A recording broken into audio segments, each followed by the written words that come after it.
Hi, I'm Lucas Lynch. I serve as CEO for the United Soybean Board. And what we're working on are quarterly updates. And with these quarterly updates, we are trying to seasonally capture what is happening in U.S. soy production, as well as keeping up with the United Soybean Board's annual calendar. We want to keep it relevant and relatable.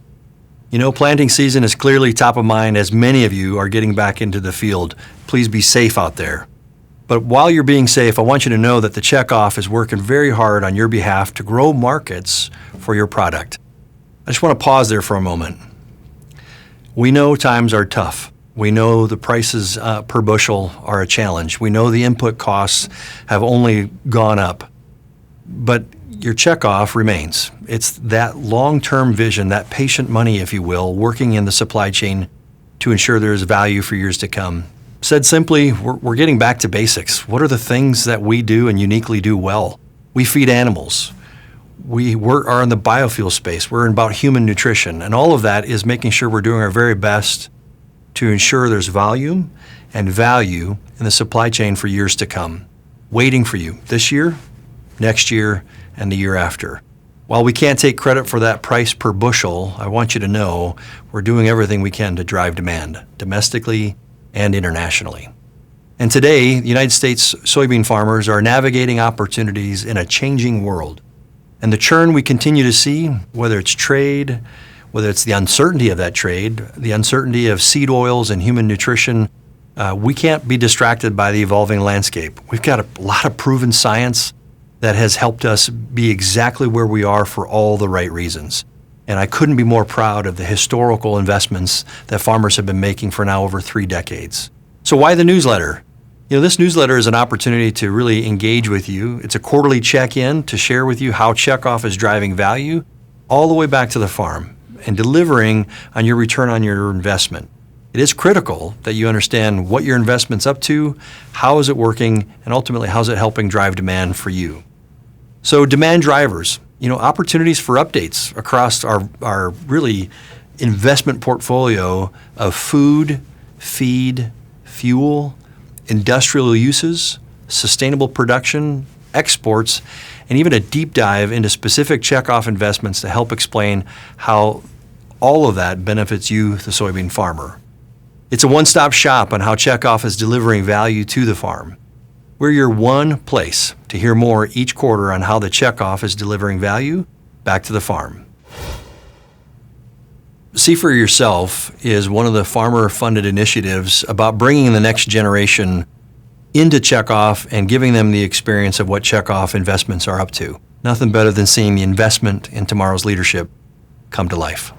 First off, See for Yourself 2025, an opportunity to spend time in Honduras and Guatemala, and really getting to learn and understand the partnership investments that we have made really historically as the United Soybean Board, working through organizations like the United Soy Export Council and the World Initiative for Soy and Human Health, both doing very unique functions, WISH doing ag development, and really USEC doing that of market development and market access. And so all of that has been just a great experience. But the real treat here has been working with our next generation farmer leaders from the Qualified State Soybean Board nominations, the young talent that has assembled on this See for Yourself trip. It has been very impressive. You know, you hear about global markets when you're marketing your own grain here on your own farm.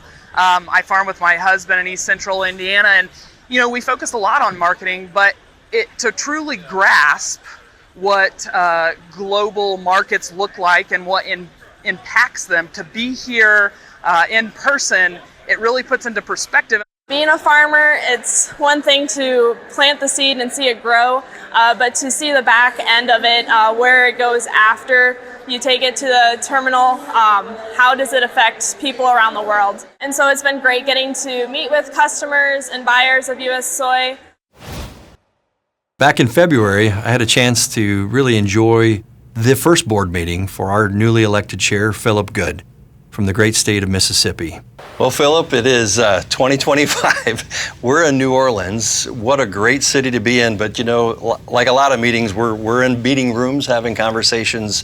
But there's an energy that I feel when the farmers come in from across the country. There's only 3 times a year when everyone gathers, and this is one of them. And it's an exciting time to be here. As CEO, I'm proud of that energy, but what do you feel as you step into this as your first board meeting? Well, a lot of preparation has gone into this set of meetings. So we've had a lot of executive committee meetings in preparation. Work groups are ready to meet and be at work. Our work group leads have been prepared to lead those discussions, to ask those questions on behalf of soy farmers across the United States. So a lot of discussion, a lot of work, a lot of preparation into this. Looking forward to the end of this week and seeing what our farmers have decided and what direction they want us to go. I love the fact that farmers are leaning in and disrupting themselves for the future.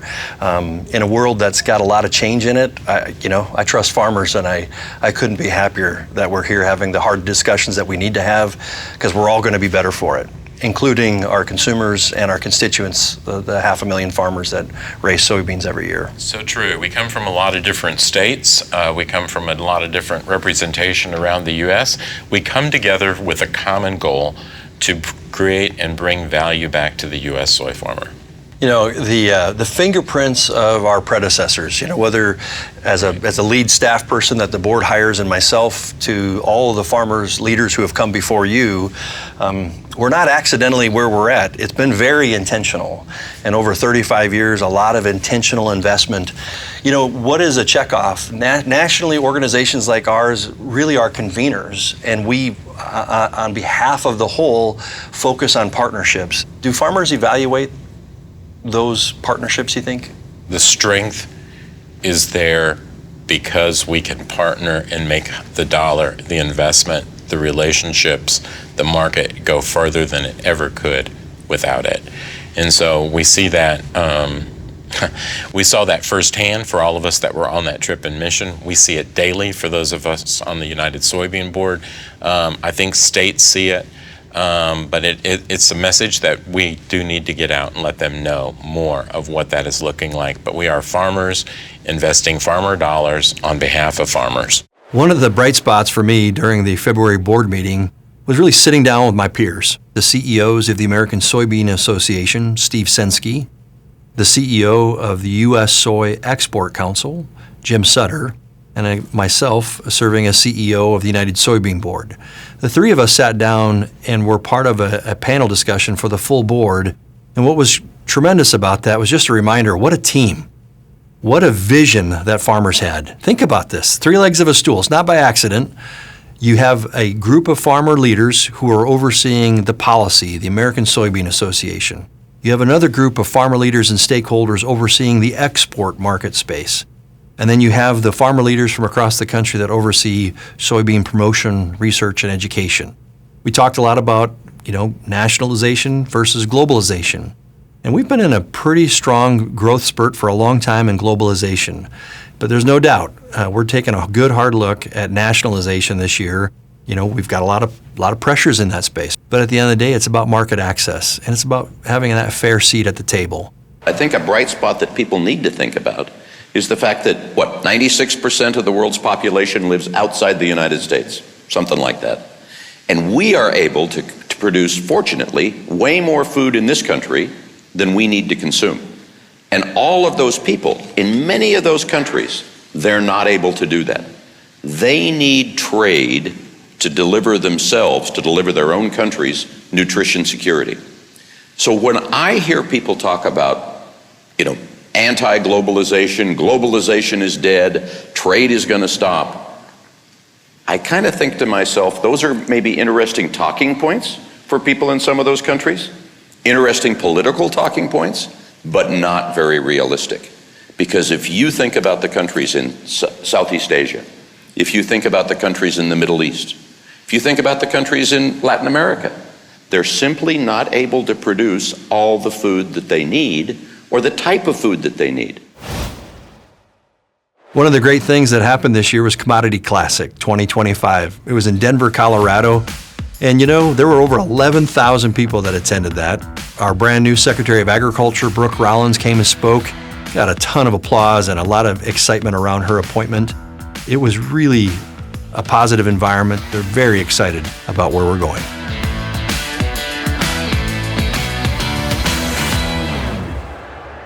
Philip, we've had farmers in from across the country. It has been a great program. I think they broke a record attendance. What are your takeaways this week? Well, first, there's been a lot of buzz around the Commodity Classic. Farmers are both excited, apprehensive. There's been a lot of news this week. At the booth, there's been a lot of activity. I think conversations have been good. I think we've heard again the importance of a diversified portfolio. And so when it comes to diversified markets, we've got our partners, the collaboration, just realizing once again the importance of their different roles and of our role. Thankful for what they do.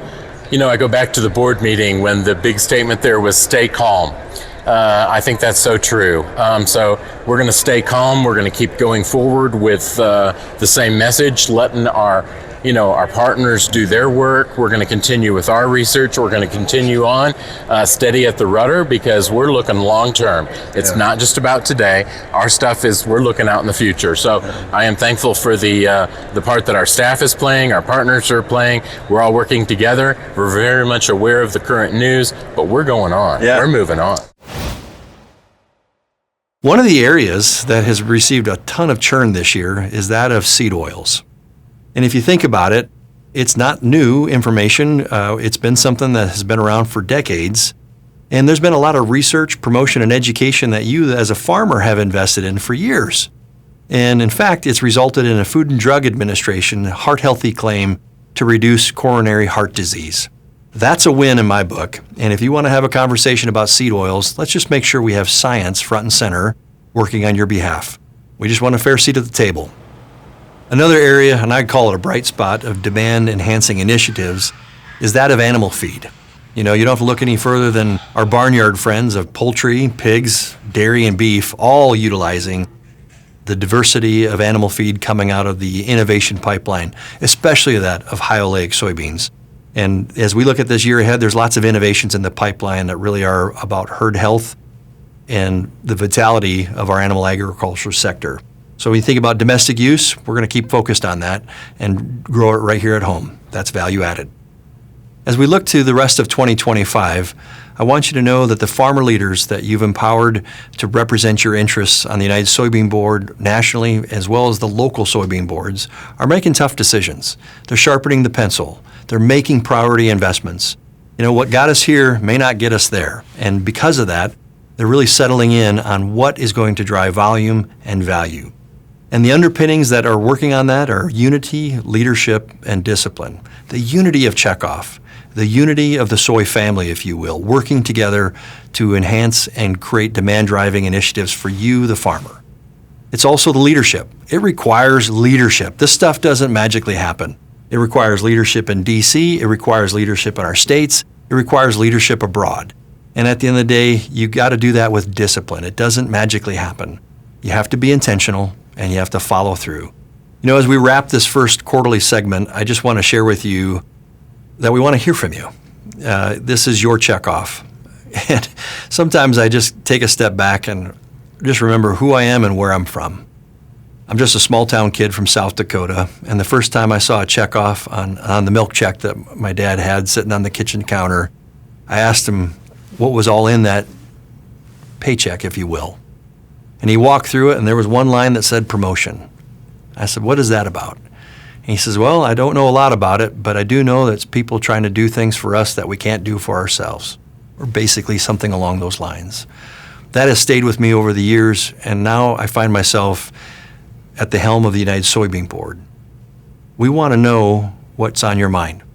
We want to respond to your questions. That's not just a statement, that's a challenge. We want to know that we're doing the work that's relevant to you, and knock on wood, at the end of the day, it's bringing home volume and value to you and the next generation of your farm for years to come. We're proud to work for you, and we know who we work for. May you and your families have a safe spring planting season, and we'll be in touch. Thanks for your time.